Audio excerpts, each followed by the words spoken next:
Hello everyone. तो कैसे हैं आप लोग। स्वागत है आपके अपने यूट्यूब चैनल BSCB कैरियर पे। तो आज हम लोग 12th हिस्ट्री के सब्जेक्टिव 10 क्वेश्चन आंसर पढ़ने वाले हैं, जो कि आपके एग्ज़ाम के लिए VVI पॉइंट है। ठीक है, VVI है। ठीक है, 10 क्वेश्चन आंसर करने वाले हैं। तो चलिए क्वेश्चन आंसर स्टार्ट करते हैं। क्या है क्वेश्चन आंसर। तो हमारा पहला प्रश्न है, शिलालेखों का क्या महत्व है। शिलालेख जो है वो क्या होता है, महत्व क्या है। देखिए इसका उत्तर मैं पढ़ रही हूँ, आप लोग सुनिएगा और समझिएगा। मैं जो समझाऊंगी ये आपको मतलब ऐसा नहीं है कि जो लिखा हुआ है वो पूरा याद करना है। बस हम जो समझा रहे हैं उसको समझ लीजिए और वो उस समझ के पूरा जो है अपने कॉपी में आंसर लिखिए, और वो अपना एक बार अगर समझ लीजिएगा तो वो आपके एग्ज़ाम तक याद रहेगा। ठीक है, तो बस समझने का कोशिश करिएगा। ऐसा नहीं कि हूबहू यहाँ से याद करना है और फिर लिखना है, ऐसा नहीं होता है। आप समझ लीजिए, उसके बाद समझ के वहाँ पे आंसर दीजिए क्वेश्चन का। ठीक है, पहले हम आंसर पढ़ते हैं, उसके बाद मैं आपको समझाऊंगी। तो आंसर है हमारा, शिलालेख ऐतिहासिक और सांस्कृतिक महत्व रखते हैं। ठीक है, क्योंकि वे जानकारी, घटनाओं या संदेशों का अस्थायी रिकॉर्ड प्रदान करते हैं। वे भविष्य की पीढ़ियों के लिए ज्ञान, परंपराओं और कहानियों को संरक्षित करते हैं। पिछली सभ्यताओं, भाषाओं और रीति रिवाजों को समझने में योगदान देते हैं। शिलालेख व्यक्तियों का स्मरण भी कर सकते हैं, महत्वपूर्ण स्थलों को चिन्हित कर सकते हैं और समय समय पर अस्थायी संदेश दे सकते हैं। ये सुन के आपको क्या समझ में आया। शिलालेख क्या होता है। शिलालेख वो होता है जो कि एक रिकॉर्ड बनाते हैं। जैसे हम एक डायरी लेते हैं, उसमें सारा कुछ लिखते हैं, आज हमने क्या किया, आज कौन सा सामान लिए, या कुछ भी जो महत्वपूर्ण चीज़ होता है वो हम डायरी में लिखते हैं। वही शिलालेख भी एक प्रकार का वही है। ऐतिहासिक और सांस्कृतिक महत्व रखते हैं शिलालेख, क्योंकि वो जानकारी, घटना, जो भी घटना घटता है, संदेश का पूरा जो है अस्थायी रिकॉर्ड वहाँ लिखा जाता है। शिलालेख में जो है लिखा हुआ जाता है कि ये हुआ था, इस दिन हुआ था, ऐसे हुआ था, वैसे हुआ था, सारा कुछ वो किया जाता है। उसी का जो पूरा रिकॉर्ड होता है उसी को क्या कहते हैं, शिलालेख कहते हैं। शिलालेख में मतलब महत्वपूर्ण स्थल, वो व्यक्तियों का भी जो है स्मरण करा सकता है कि हाँ, हम अगर किसी के बारे में लिखेंगे कि बापू, महात्मा गांधी को जो है बापू कहा जाता है, हम लिखेंगे कि बापू, तो बापू मतलब महात्मा गांधी को बापू कहा जाता है, तो आपको किसी व्यक्ति का आभास हुआ ना कि हाँ हम जो है महात्मा गांधी के बारे में बोल रहे हैं। तो उसी प्रकार है इसमें कि व्यक्तियों का स्मरण भी करा सकता है। और फिर जो महत्वपूर्ण स्थल, अगर हम ताजमहल का नाम लें तो हाँ ये स्थल हो गया, ये चिन्हित स्थल है ना, समय समय पर अस्थायी संदेश दे सकते हैं। तो शिलालेख उसी को कहते हैं। आप लोग कोशिश करिएगा कि समझ के इसका जो है आंसर लिखने का। ऐसा नहीं है कि किताब से देख लिए, किताब से लिख लिए, ऐसा नहीं होता। ठीक है, चलिए आई होप कि आपको ये क्वेश्चन समझ में आ गया होगा। अब अगला क्वेश्चन देखते हैं।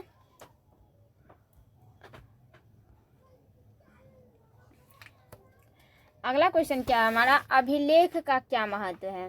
वो शिलालेख था और ये अभिलेख है, दूसरा प्रश्न है। तो पहले आंसर पढ़ते हैं फिर समझाएंगे आपको। तो पहला प्रश्न है हमारा, इतिहास में अभिलेख आवश्यक हैं क्योंकि वे जानकारी के प्राथमिक स्रोत हैं। घटनाओं, निर्णयों और सामाजिक विकास का दस्तावेजीकरण करते हैं। वे अतीत में अंतर्दृष्टि प्रदान करते हैं। शोधकर्ताओं की ऐतिहासिक आख्यानों का पुनः निर्माण करने और सांस्कृतिक विकास को समझने और पिछले अनुभवों से सीखने में सक्षम बनाते हैं। सटीक रिकॉर्ड ऐतिहासिक विश्लेषण के संदर्भ और प्रामाणिकता प्रदान करते हैं, जिससे भावी पीढ़ियों के लिए ज्ञान सुनिश्चित होता है। ठीक है, ज्ञान का संरक्षण सुनिश्चित होता है। तो आपका ये अभिलेख क्या है, तो अभिलेख उसे कहा जाता है, इतिहास में अभिलेख आवश्यक है क्योंकि वे प्राथमिक स्रोत। अभिलेख कैसे होता है, अभिलेख छोटे छोटे अक्षर से खुदे हुए होते हैं। अभिलेख खुदवाते हैं हम कि हाँ ये घटना हुआ था इस दिन पर। जैसे शिलालेख है उसी वैसे ही मतलब कि अभिलेख को भी समझा जा सकता है। इसमें भी पूरा दस्तावेजीकरण होता है, पूरा अतीत से वर्तमान तक पूरा लिखा जाता है कि पिछले मतलब कि हम अब पिछले साल कितना, अब कहेंगे 200 ईसा पूर्व, 500 ईसा पूर्व में तो हम थे नहीं, तो हमको कैसे पता चलेगा कि वहाँ क्या हुआ था। तो अभिलेख के माध्यम से पता चलता था, वहाँ लिखा हुआ रहता था कि हाँ ये ऐसे हुआ था, इस दिन हुआ था, तो हम लोग को पता चल जाता है कि हाँ उस दिन जो है ये हुआ था, ये चीज़, ये घटना हुई थी, और हम लोग को जो है वो पता रहता है। ऐसे पिछले बार थोड़े ना हम 200 साल से अभी तक जिंदा है, ऐसा नहीं हो सकता है। तो वही इसमें बताया कि भाभी, ताकि उसको जो है क्या हुआ था वो सब जो है ज्ञान, संरक्षण रस के ज्ञान उसको मिल सके, इसके लिए अभिलेख जो है खुदवाया गया था। और अभिलेख जो है वही मतलब शिलालेख से ही मिलता जुलता बोल सकते हैं अभिलेख को भी, ठीक ना। चलिए अगला क्वेश्चन देखते हैं। अगला क्वेश्चन क्या है हमारा, अगला क्वेश्चन है हमारा, हड़प्पा सभ्यता की सीमाओं का उल्लेख करें। हड़प्पा सभ्यता की सीमा कहाँ कहाँ तक थी, ये तो आपको याद करना पड़ेगा कि कहाँ थी, उत्तर में कहाँ थी, पश्चिम में कहाँ थी, दक्षिण में कहाँ थी, ये तो पूरा मतलब कि याद करना ही पड़ेगा। तो क्वेश्चन है हमारा,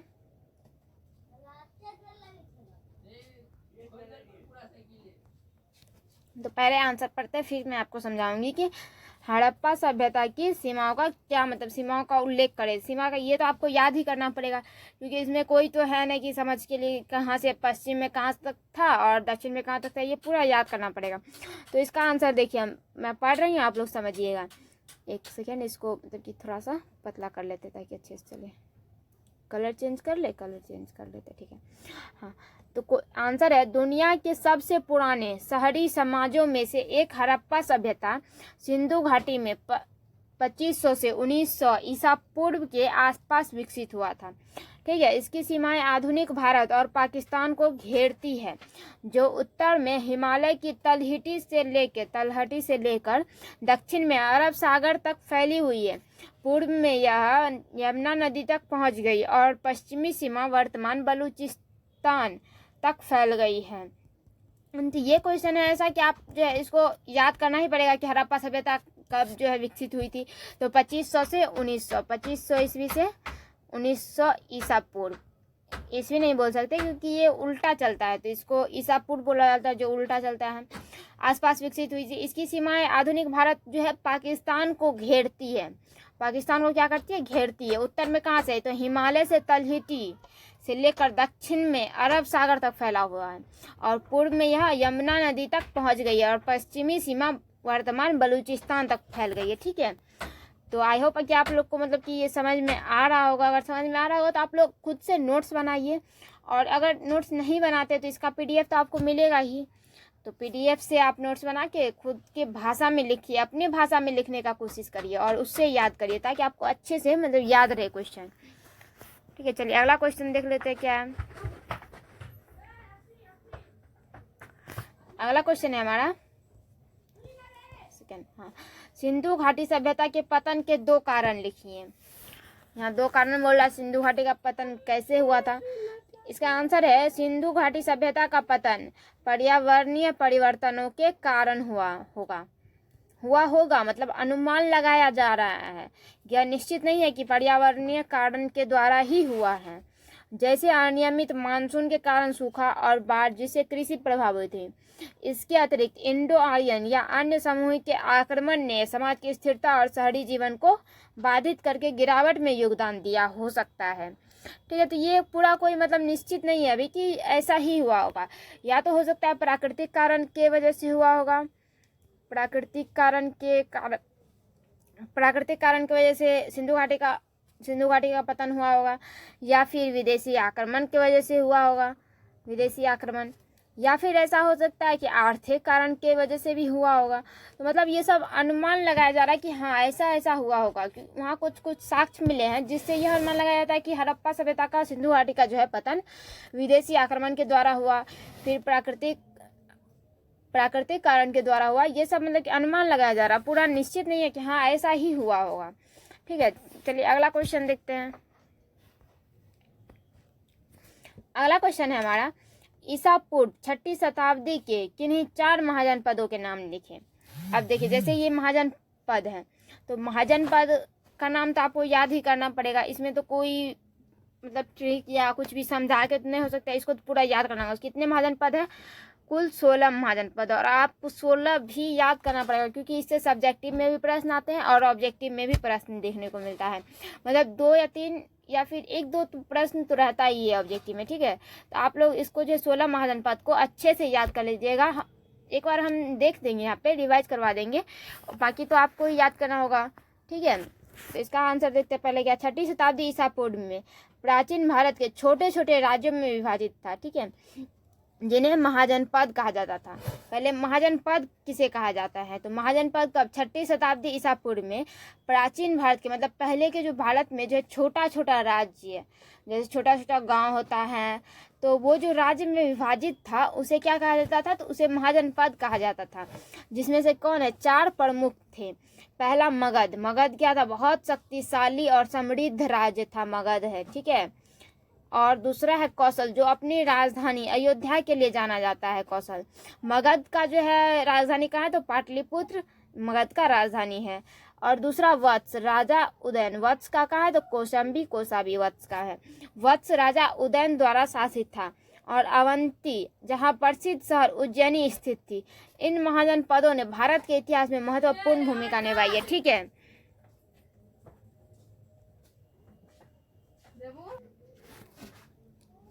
ठीक है, ये सब 4 महाजनपद क्या है, एक है मगध है, फिर कौशल था, दूसरा वत्स है, और तीसरा जो है अवंती है। ये सब 4 महाजनपद है। और भी महाजनपद है, मगध, अयोध्या, अवंती, चैरी, सोथिवती, ये सब था।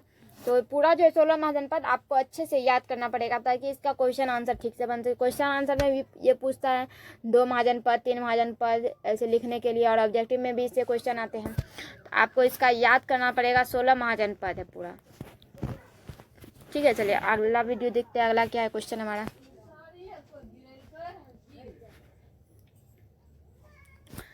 अगला क्वेश्चन है हमारा, धम्म को बढ़ावा देने के लिए अशोक द्वारा अपनाए गए 2 उपाय लिखिए। धम्म, अशोक का जो महामंत्र होता है धम्म जो था, वो उसको बढ़ाने के लिए अशोक ने 2 उपाय किए थे। वो कौन से उपाय थे उसको लिखने के लिए बोल रहा है। तो मौर्य सम्राट अशोक ने नैतिकता और नैतिक मूल्यों की संहिता धम्म को बढ़ावा दिया। उन्होंने धम्म की शिक्षाओं का प्रसार करने के लिए अपने साम्राज्य में पत्थर के खंभे और शिलालेख बनवाए। अशोक ने अहिंसा, सहिष्णुता और धार्मिक जीवन के संदेश का प्रचार करने के लिए पड़ोसी क्षेत्रों में धम्म मिशनरियों को भी भेजा। इन उपायों का उद्देश्य एक न्यायपूर्ण और दयालु समाज को बढ़ावा देना है। तो क्या क्या किया अशोक ने, तो नैतिकता और नैतिक मूल्य की संहिता धम्म को बढ़ावा दिया है। उन्होंने धम्म की शिक्षाओं को प्रसार करने के लिए साम्राज्य में क्या किया था, पत्थर और शिलालेख का जो है निर्माण करवाया था। अशोक ने अहिंसा और सहिष्णुता और धार्मिक जीवन के संदेश का प्रचार करने के लिए पड़ोसी क्षेत्र में धम्म मिशनरियों को भी भेजा, जबकि धम्म अपने सेना को भेजा इसका प्रचार करने के लिए। और इन उपायों के उद्देश्य जो है एक नया न्यायपूर्ण और दयालु समाज को बढ़ावा देना था, ठीक है। चलिए नेक्स्ट क्वेश्चन देखते हैं। नेक्स्ट क्वेश्चन है हमारा, वर्ण और जाति में कोई 2 अंतर बताइए। वर्ण क्या होता है और जाति क्या होता है, उसमें 2 अंतर बताने के लिए यहाँ बोला जा रहा है।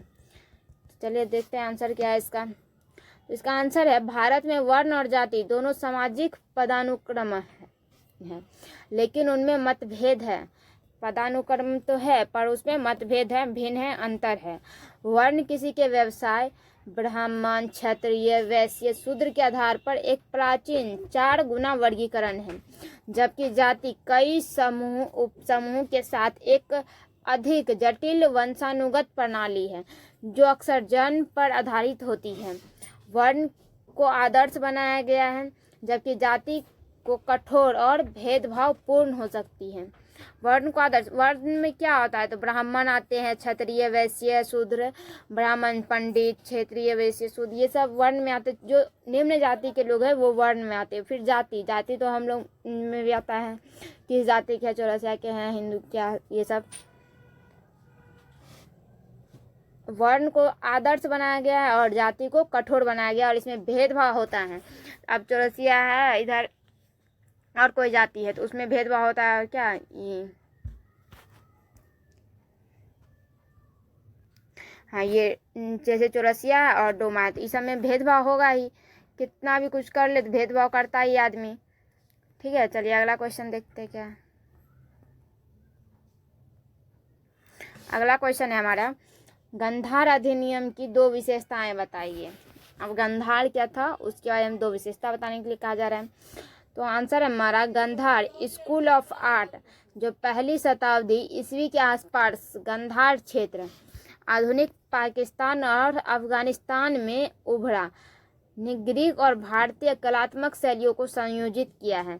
इसमें पारंपरिक भारतीय रूपांकनों और बौद्ध विषयों के साथ पारंपरिक तरीके से भारतीय रूपांकनों और बौद्ध विषयों के साथ यथार्थवादी मानव आकृतियों, पर्दे और चेहरे के भाव जैसी हेलेनिस्टिक तकनीकों का उपयोग दिखाया है।